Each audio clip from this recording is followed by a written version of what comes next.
Yashoda Nandana Brajajana Ranjana Yashoda Nandana Brajajana Ranjana Yamunatira Vanachari Yamunatira Vanachari Jaya Radha Madhava Kunja Bihari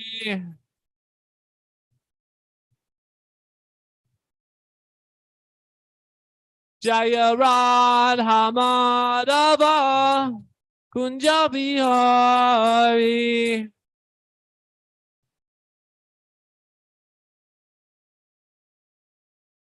Hare Krishna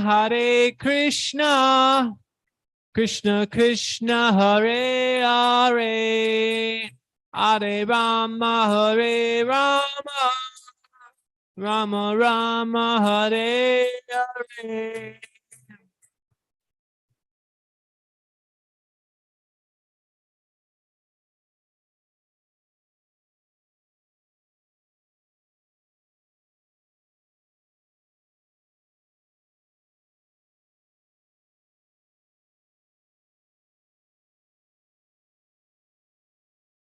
Om Namo Bhagavate Vasudevaya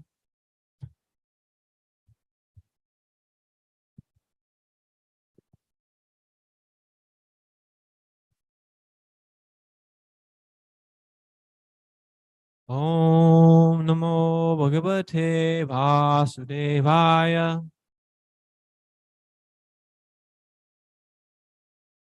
Om Namo Bhagavate Vasudevaya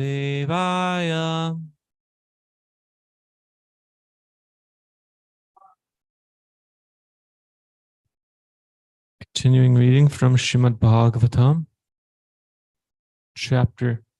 Canto 2, Chapter 8, Questions by King Parikshit. Text number 6.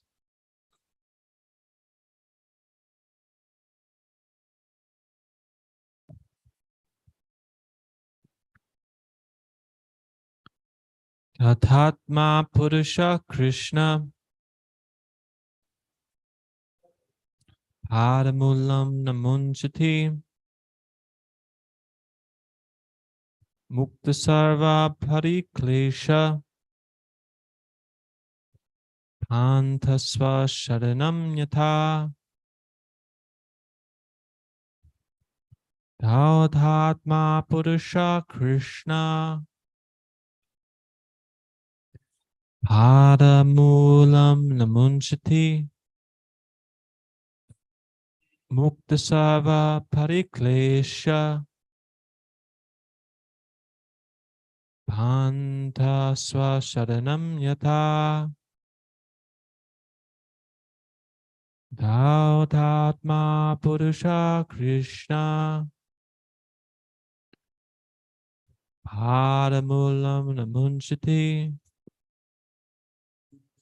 Muktasarva Pariklesha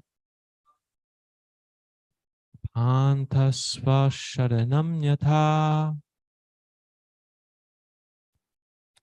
Dautatma Purusha Krishna Paramulam Namunchate Muktasarva Pariklesha Pantasva Sharanam Yata Dautatma Purusha Krishna Dautatma Purusha Krishna Paramulam Namunchati Padamulam Namunchati Muktasarva Pariklesha Muktasarva Pariklesha Bhandasva Sharanam Yatha Pantasva Sharanam Yatha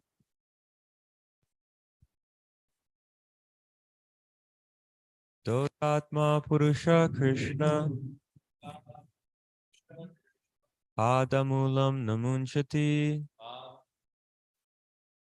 Mukta Sarva Parikleshaha Panta Swasharanam Yata.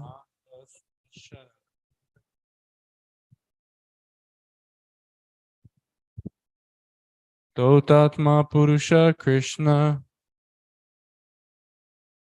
Padamulam Namunchati Muktasarva Pariklesha Pantaswasa Sharanam Yata.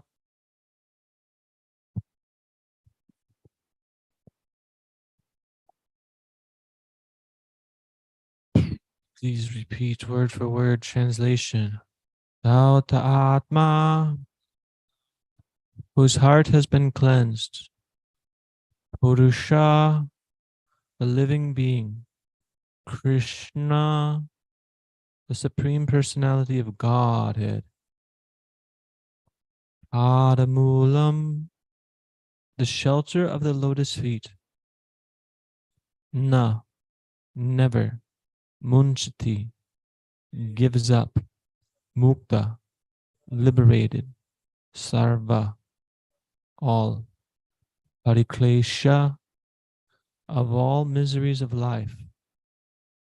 Anta, the traveler. Swasharanam, in his own abode. Yata, as it were. Translation and purport by His Divine Grace, A.C. Bhaktivedanta Swami Prabhupada, Srila Prabhupada Ki Jai.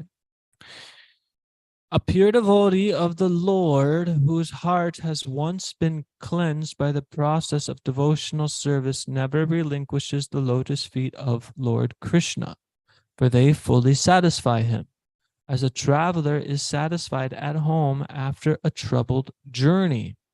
Purport. One who is not a pure devotee of the Supreme Lord Krishna is not completely cleansed in the heart, but a perfectly cleansed person never quits the devotional service of the Lord. In discharging such devotional service as ordered by Brahmaji to Narada in the preaching of Srimad Bhagavatam, sometimes a representative of the Lord engaged in preaching work meets various so-called difficulties. This was exhibited by Lord Nityananda when he delivered the two fallen souls, Jagai and Madhai, and similarly, Lord Jesus Christ was crucified by the non-believers.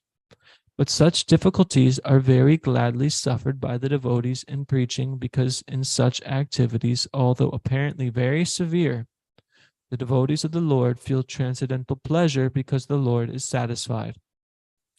Prahlad Maharaj suffered greatly, but still he never forgot the lotus feet of the Lord. This is because a pure devotee of the Lord is so purified in his heart that he cannot leave the shelter of Lord Krishna in any circumstances. There is no self-interest in such service. The progress of culturing knowledge by the jnanis or the bodily gymnastics by the yogis are ultimately given up by the respective performers. But a devotee of the Lord cannot give up the service of the Lord, for he is ordered by his spiritual master. Pure devotees like Narada and Nityananda Prabhu take up the order of the spiritual master as the sustenance of life. They do not mind what becomes of the future of their lives. They take the matter very seriously, as the order comes from the higher authority, from the representative of the Lord, or from the Lord himself. The example set herein is very appropriate. A traveler leaves home to search for wealth in far distant places, sometimes in the forest and sometimes on the ocean and sometimes on hilltops. Certainly there are many troubles for the traveler when he is in such unknown places, but all such troubles are once mitigated as soon as the sense of his family affection is remembered, and as soon as he returns home, he forgets all such troubles on the way. A pure devotee of the Lord is exactly in a family tie with the Lord, and therefore he is undeterred in discharging his duty in a full affectionate tie with the Lord. Translation. A pure devotee of the Lord whose heart has once been cleansed by the process of devotional service never relinquishes the lotus feet of Lord Krishna, but they fully satisfy him as a traveler is satisfied at home after a troubled journey. Maharaj, would you please like to make a comment?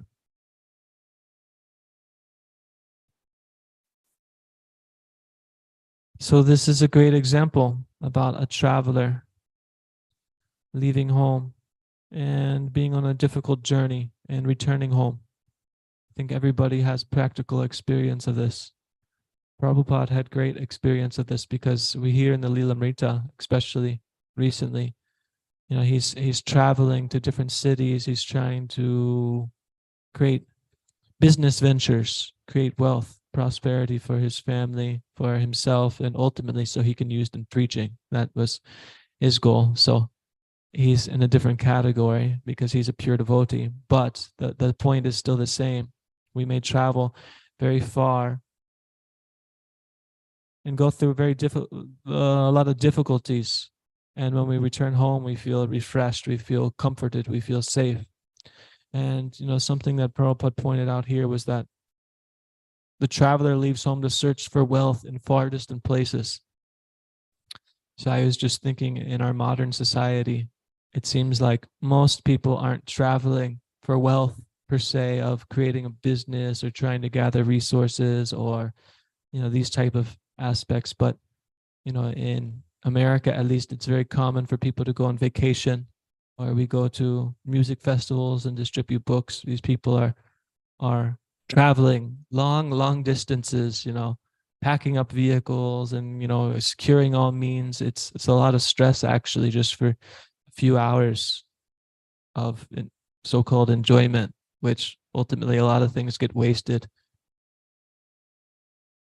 People go to these festivals, and if you stay to the end, we'll distribute books as people are leaving, and you could see there's tents and chairs, like coolers, like everything that's perfectly nice. What to speak of the things that are actually like broken and destroyed, that are just left behind, because people go through so many measures trying to, you know, escape their sufferings, their problems, their miseries. But the reason why I mention this is that they're also traveling, seeking this wealth, but they're seeking wealth in form of happiness that's temporary. You know, why do people want wealth at all? You want money, you want, you know, a beautiful wife or husband, you want a nice house, nice family. You want all these things because it makes you happy. So similarly, it's the same. But when one returns home, like I mentioned, they feel comforted, they feel safe, they feel like, okay, the travel's over, I can get back to real life. And that's what it's like with Krishna consciousness, as it says here. A pure devotee of the Lord, whose heart has once been cleansed by the process of devotional service, never relinquishes the lotus feet of Lord Krishna, for they fully satisfy him. They fully satisfy him. I want to see if I could find the word for this.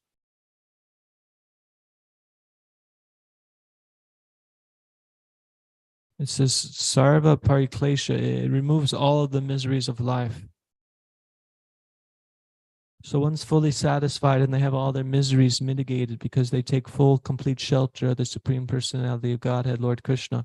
So you are dependent upon Lord Krishna, and all your problems, all your suffering is vanquished. So you can't think of doing anything else other than serving the Lord, because when you serve the Lord, as Prabhupada pointed out here, even in difficult times, such as Prahlad Maharaj, who is remembering the Lord after being tormented by his father in so many ways, he's still deriving a transcendental bliss, a transcendental nectar that sustains him throughout all the problems, all the difficulties in life. And Prahlad Maharaj, he's one of the Mahajans, so you know we look up to him and worship him and the example that he set. But we can have practical experience of this in our life, day to day. You can go out on Sankirtan and be in tough situations and deal with tough people, or nobody takes books, and push through it and, you know, pray to Krishna in those trying times, and he may give you some some kind of mercy, some kind of glimpse of hope to keep you going. Or you may even be at the temple, just dealing with the day-to-day sadhana of, you wake up, you feel really tired and feel miserable, and you don't really want to chant japa, and you just, I'm going to do it. I'm just going to do it. And you really put your heart into it, and you try to do it with a pure intention to call out to Krishna. And Krishna reciprocates with this. Krishna, he wants to see us strive for him. We always have to strive for something, whether we're striving for our own comfort, our own satisfaction, material prosperity. Whatever it is, there's going to be adversities, there's going to be struggles. So similarly with devotional service, especially coming from a conditioned, background in this Kali Yuga, how can we not expect such struggles, such adversities? So Krishna is actually very happy when he sees us go through these struggles for him. We may think, I'm going through all these struggles, I'm chanting, I'm not getting a taste. Why am I doing this? It's getting redundant, it's repetitive, and we just go through the motions of doing it. But when we're pushing through those lulls, those dull times, and really pushing towards Krishna, Krishna becomes pleased, and you can experience his reciprocation, because it's very easy to become familiar with chanting Hare Krishna. I mean, we do it every day, all day. So it's very easy for it to be put on autopilot in our mind. You see a devotee, oh, Hare Krishna, Prabhu. You chant japa, Hare Krishna, Krishna, and you're not really putting your heart into it. You're just making words with your mouth. This is good. You'll be purified. But to the extent that we put our hearts and our consciousness and our devotion into the holy name, into the service, into consciously trying to serve Krishna and surrender to Krishna's will, let God's will be done, not thy will,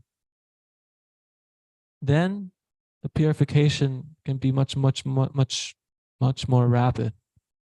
Because ultimately, that's what we're trying to do. This is why we're chanting Hare Krishna. Prabhupada said it's like a baby crying out for its mom.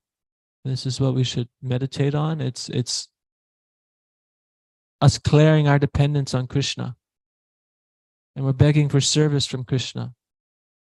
Krishna, Krishna, please, please, I'm dependent on you. Please engage me in your service. Make me an instrument of your mercy. And we don't know what that will look like, but we should be open to that and be receptive to whatever mercy comes, whether that means Krishna taking away all of our opulences. And we may think, oh, I don't have many opulences. I live at the temple. I don't have many belongings. But Krishna gives us opulences in the form of intelligence, beauty, youth, strength, renunciation. These are not ours. Krishna gives us these. Krishna is the bestower of all opulences. So Krishna can give and Krishna can take. And as what I see as being the essence of what Prabhupada was talking about in most of this purport was that whether the Lord gives or whether the Lord takes, you go on rendering devotional service.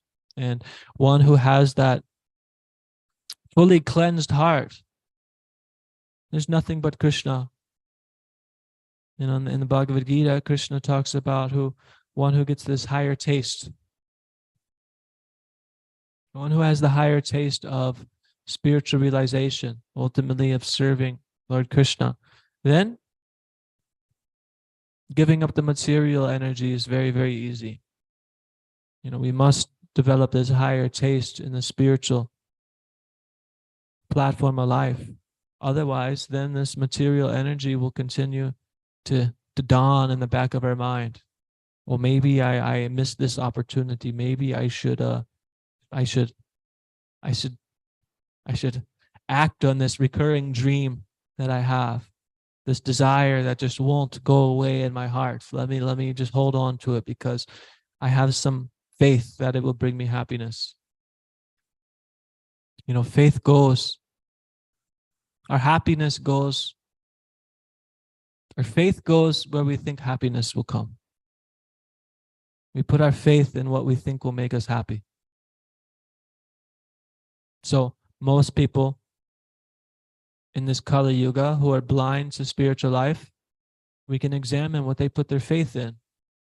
And most people, unfortunately, are covered over in tamagun, that they don't even actively think to where to apply their faith or how to act. They're just going through the motions of life according to whatever circumstance they're in. You know, you're born in a certain area, so then you act this certain way. You're born in a certain time. And I could see this, you know, when we distribute books at universities. We can distribute books and, you know, just say, oh, here's a book on meditation, you know, it's on Krishna, here, take this. But you can also try to pry them from their ignorance. You can ask them questions and try to, you know, help them think for themselves. And, you know, a few times I'd talk to people and I'd say, you know, why are you going to school? And a lot of times they're just like, uh, you know, oh, because I want a degree. Okay, why do you want the degree? Because I want a job. Why do you want a job? Because I want money. Why do you want money? Oh, I want, you know, to be married. I want to have a house. I want to be famous. You know, ultimately, I want to be happy. So everything that people are doing, they're doing because they think it will actually make them happy in some way or form. And we become accustomed to acting in certain ways with set patterns. So some people become addicted to watching television, and, you know, and just from a psychological point of view, or video games or drugs or whatever it may be, you know, you do a certain activity and it releases certain chemicals in your brain, namely dopamine, that, you know, tells your body, okay, things are good, things are okay. But when you don't have it, you become stressed out, you become an anxiety. So then your body's sending you chemicals to say, oh, you need more of this, you need more of this. And this is how we become addicted to super mundane things. But a devotee who is rendering devotional service to Krishna is beyond this. He's on the transcendental platform. So this is not limited by any material circumstances or conditions.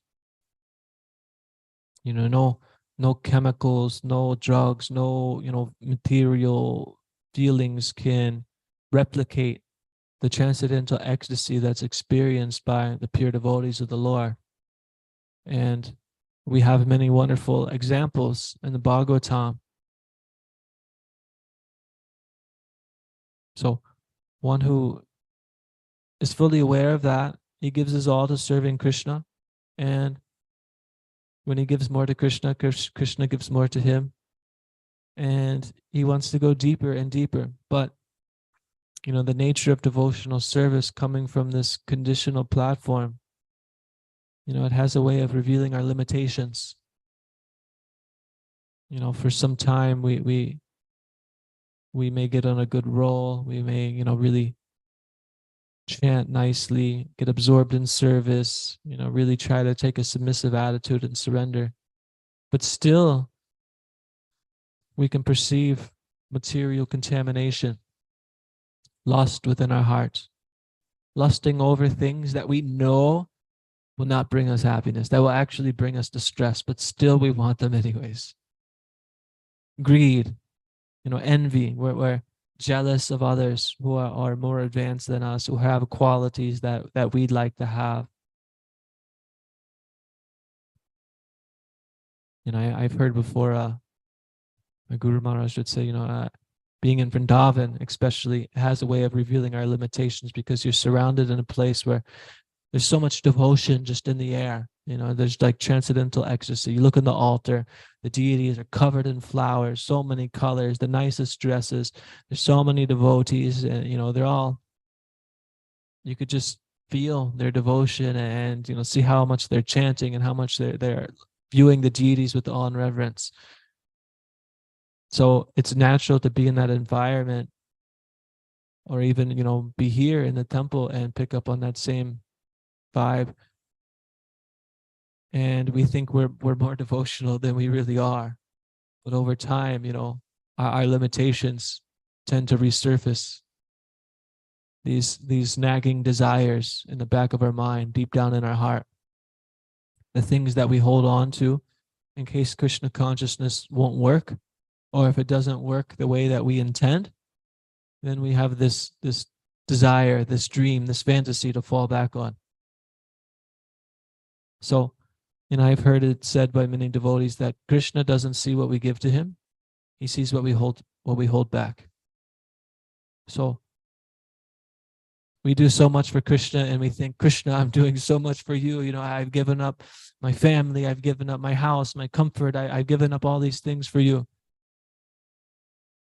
In one sense, this is great, but in one sense, this is nothing. Krishna wants to see us give up everything and surrender unto him fully. Why? It's like, if I have a cup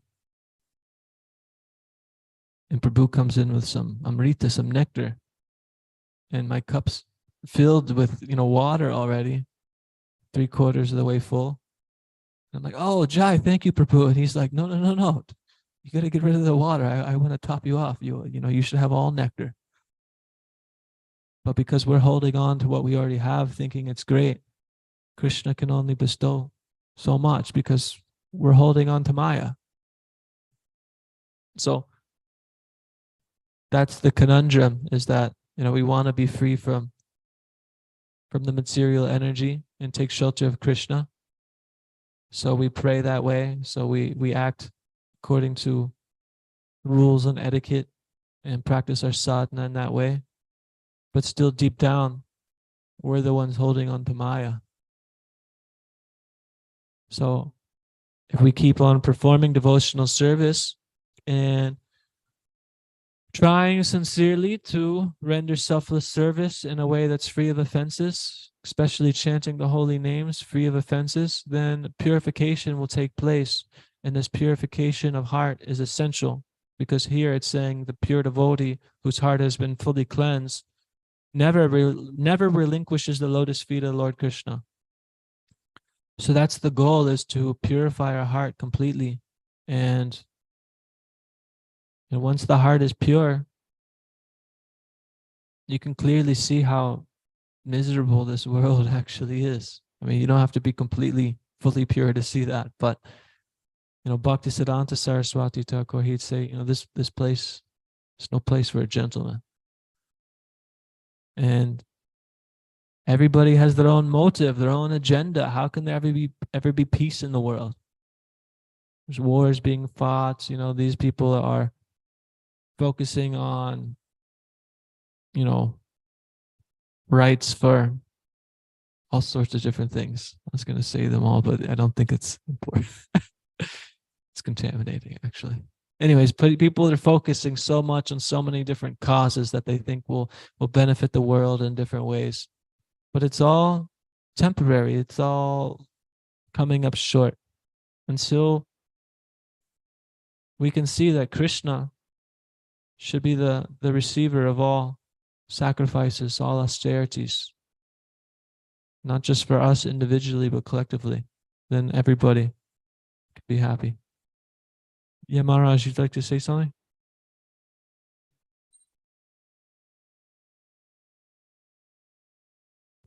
Question.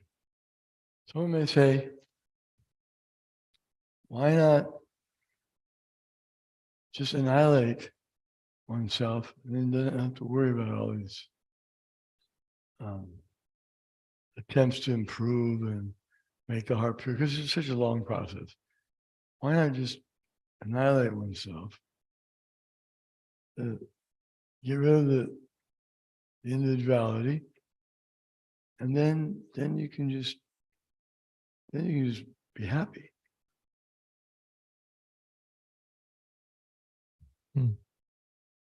Why not just annihilate oneself so we could be happy?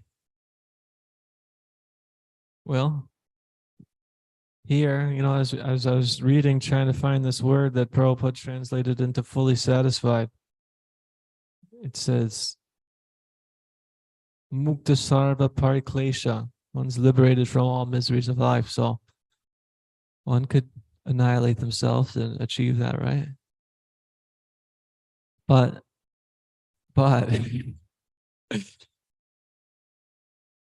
it's only a mitigation of distress. There's no positive. It's only a negation. And in one sense, that's what we're all trying to do here, is annihilate our real identity and hide under the shelter of the false ego so we can enjoy in our own way.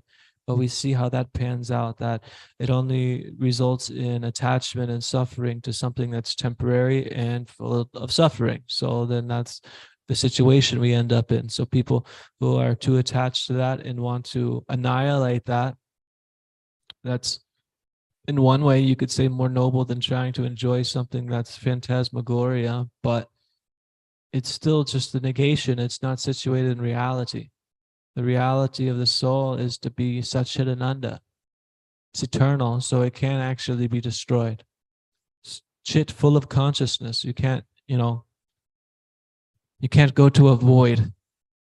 Consciousness is there. It's the nature of the soul, the entity.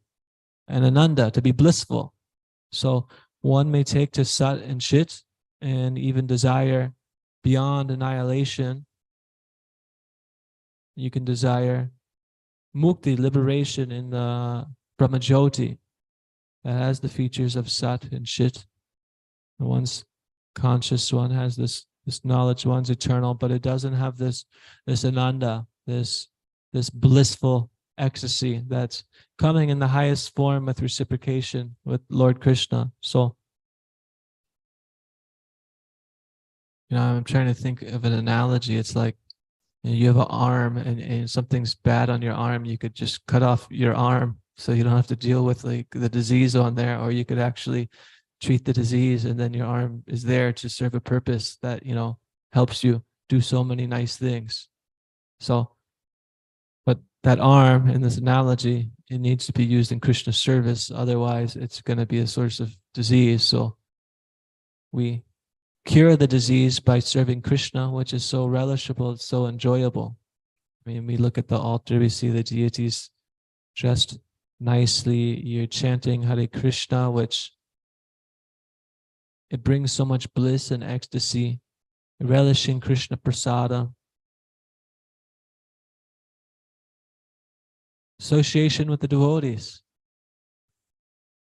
When we're singing this bhajan by Narottama Das Thakur, what does he say? He says something Bhakta Sani Bas Janame Hoy Eya Bialas. He just wants the association of the devotees, birth after birth. He wants to serve the devotees, be with the devotees. So, these things are supremely relishable.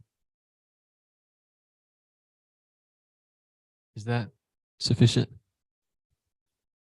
Is there any other questions or comments or thoughts? Yes, Jagannath Prabhu.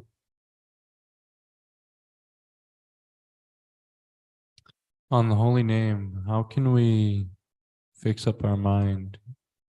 Like, is there a way to fix our mind up on chanting? Prabhupada was asked this question more or less. He said, what's the question of mind? Just here. You understand? What's the question of mind? Just here. Means we're trying to use our mind to grapple the holy name, essentially. So our mind's giving us trouble and we're trying to think, oh, how can I control my mind? We're like trying to use our mind to control our mind to focus on the holy name. But if we just hear the holy name, then the holy name will take effect. So the point is, sometimes we just need to take a step out of our mind and just chant and just hear. It can be difficult, but practice. You just chant and, one can pray and have a meditation. It's not that when we chant Hare Krishna, it's like an impersonal meditation. Okay, let me just still my mind and just make this noise vibration and just Hare Krishna, Krishna Krishna, Hare Hare. No, there's a feeling behind it. I could say certain words right now, but there's also a feeling behind it, an underlying essence. You understand? Like I could say one word in one way, and it comes off angry or mean, you know, I say it in another way, it comes off sincere or caring. So similarly, this is why, you know, Prabhupada, he said that when we chant, it's like a baby crying out for its mom. And, you know, this is something very deep, very, very nice to meditate on. You know, it's not that we just hear that and it's just, okay, yeah, I understood it. No, it's that should be the mood. So we're chanting and just hearing the holy name, but the mood is like a baby crying out for its mom. Have you ever seen a baby cry out for its mom?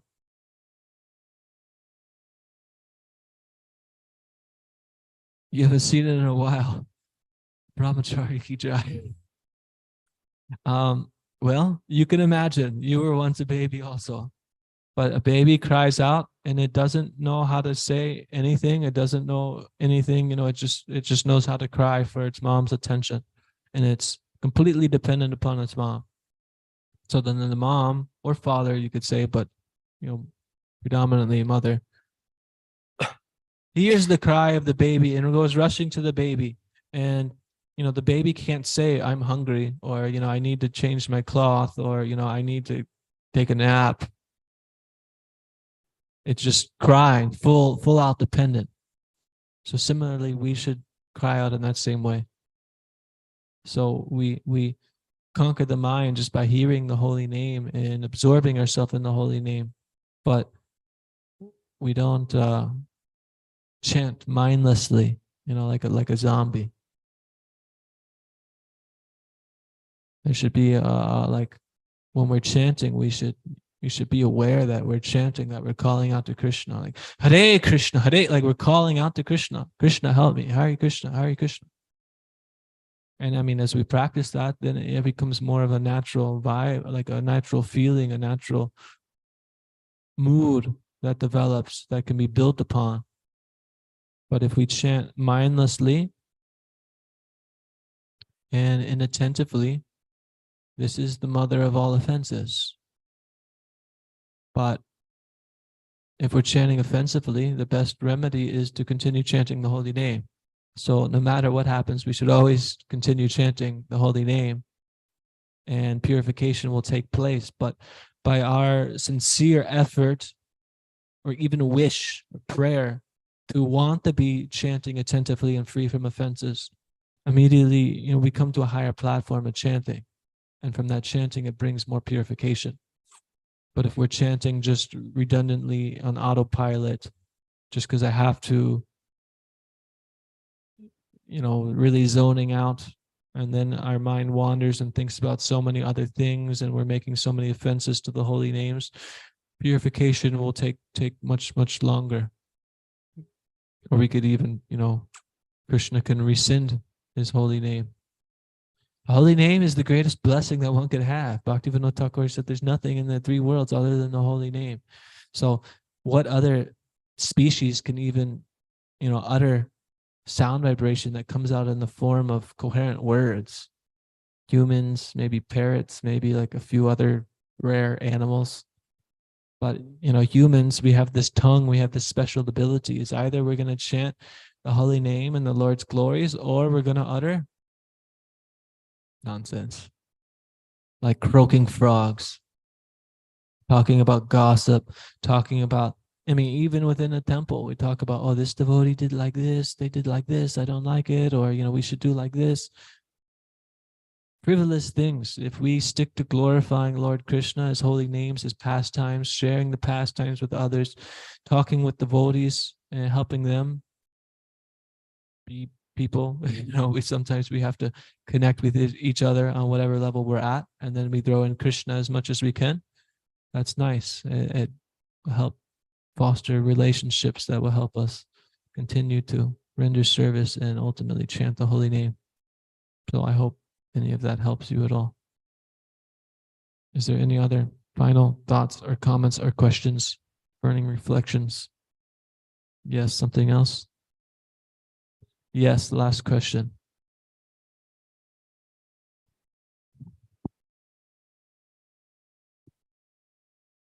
So is this calling out for?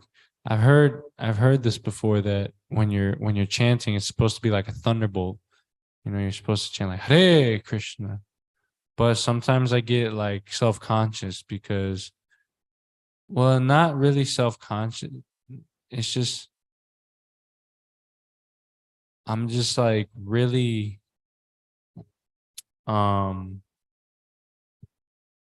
I really don't know how to chant, you know. You're supposed to cry out for Krishna, but I, I've, I haven't, I haven't cried out to anyone, let alone God Himself, you know, except maybe one time, and I didn't even call out for Him. I was just saying, like, someone help me. So, um, this is like a really deep topic, you know, because we don't know how to cry out for anyone, let alone for the person we're envious for. So how can we get past this psychology, this atheistic mindset of like, okay, I'm good enough, I'm I can do whatever I want. I mean, not whatever I want. I can handle anything. I can basically do this on my own. How do we like how can we get past this independent mindset?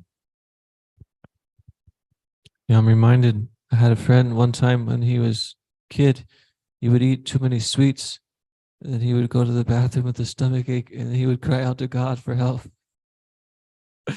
So this is what happens when we're suffering, then we cry out for help. But when we're not suffering, we think, oh, it's okay, I got it. It's not so bad.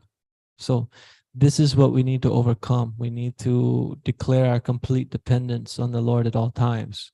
And like you mentioned, this can be difficult. So when we chant in this mood that I'm talking about of crying out, it doesn't necessarily translate to like me wailing and crying like a baby or being loud. You can chant loudly, you can chant softly. It should be audible, but you know, it doesn't have to be loud, but you know, however you see fit to really chant to Krishna, to call out to Krishna, to get your mind and to get your consciousness absorbed in what you're actually trying to do is calling out to Krishna for mercy. So that's there. But as far as realizing that we're dependent on Krishna, this will come naturally in the course of devotional service if we are sincerely practicing and sincerely endeavoring. If we're pushing ourselves with the accordance of the spiritual master and hearing regularly the Srimad Bhagavatam, cleansing of heart will take place. So cleansing of heart means a lot of junk will come out. And as this junk comes out, you realize that we're stuck in a mess in this material world. A mess. There's no way to get out of the mess other than, you know, it's like being stuck in quicksand. If you're stuck in quicksand, you try to struggle to get out, but you actually fall in deeper. But if you call out to help and somebody's there on a stable platform, they can, you know, throw you a stick or pull your hand out and pull you out. So similarly, that's our situation. We're in a mess. We're trying to sort out our mind. We're trying to, you know, control our senses. We're trying to do these things, and it's difficult. And when we're younger, it's harder to be aware of this. This is the nature of the material world. You're young, enjoy like anything. What happens when you try to enjoy like anything? You become attached. When you're attached, it's hard to give it up. So it's better to engage ourselves wholeheartedly when we're younger because it will make it much easier going forward. But the conditioned part of ourself wants to say, enjoy right now. You know, it's not so bad. You know, but when you're older, if you eat like just even like a few bites too much, then indigestion comes, your whole life like becomes hellish. You know, bodily aches and pains, different diseases come. We have to die. We have to have disease. We have to get old. There's no escaping this. Are you free from that? Is there anything you could do to become free from that? No, we're completely dependent on Lord Krishna. And how do we declare our dependence on Lord Krishna? We declare our dependence on Guru.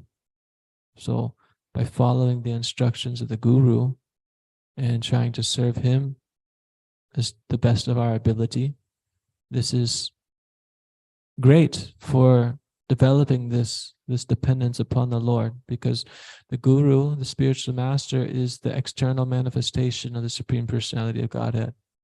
So we may have a spiritual master, a guru, and not just Diksha Guru, but Siksha Guru. And we may view them in one way, but if we put our faith in this relationship and build upon it, then the Lord can empower and, utilize this person who's already, engaging so much of their energy in the Lord's service to speak and instruct him to speak through him in a way that touches us, or act through him, or even in dreams when we're not even fully aware of it. We should never belittle the Lord's mercy. And if we're chanting with full dependence, then, whatever mercy comes, it's a blessing. But if we're not chanting it in that state, then Krishna's mercy may come and I think, oh, I did something good. I did something. And then purification is required to show us that we're not the doer.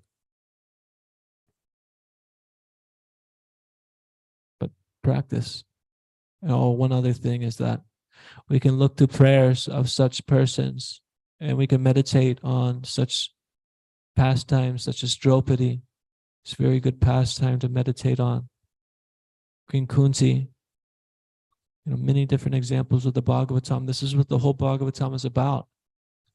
It's about the Lord's devotees and how they surrender to the Lord and how the Lord reciprocates with them. Prahlad Maharaj. And it's not that these are just personalities that we hear about one time, we read through, and we move on. No, they should enter our heart. We should pray to them. We should really try to imbibe that spirit. Try chanting like Draupadi. Draupadi's being stripped of her sari, of her cloth, by a big warrior. She's trying to hold on, but she can't hold on. So ultimately she has to let go and just call out, hey Govinda. She calls out to Krishna. Similarly, we're trying to wrestle with our mind. We're trying to wrestle with our senses. We're trying to control lust and anger and envy and our false ego. And because we're conditioned, we think we can control it, but we can't control it. As soon as we realize that and declare our dependence on Krishna and chant in that way, then some nice things can happen. So thank you everybody for hearing Srimad Bhagavatam. Srimad Bhagavatam ki jai. Srila Prabhupada ki jai. Shri Gaura ki jai. Vancha kapatarubhyascha kripa sindhubhya eva cha patitanam pavanebhyo vaishnavebhyo namo namaha.